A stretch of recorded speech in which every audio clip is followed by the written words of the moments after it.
PR সিস্টেমে নির্বাচন চাই, সংখ্যানুপাতিক হারে নির্বাচন, পিআর সিস্টেমে নির্বাচন দিতে হবে।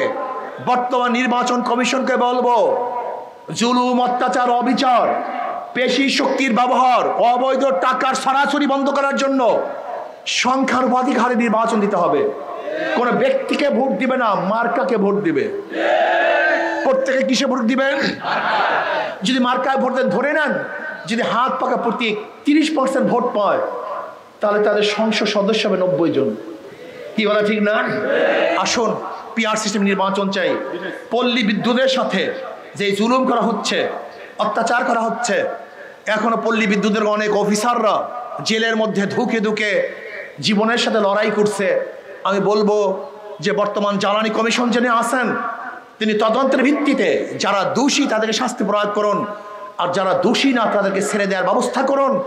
এবং পল্লী বিদ্যুতের মধ্যে যে ঝামেলা চলতেছে, বৈষম্য চলতেছে, সেই বৈষম্য দূর করে সুন্দর এক পল্লী বিদ্যুৎ উপহার দেন, যার মাধ্যমে মানুষ সুন্দর মতো বিদ্যুতের সেবা পেতে পারে। সেই ব্যবস্থা আপনাকে অবশ্যই করতে হবে।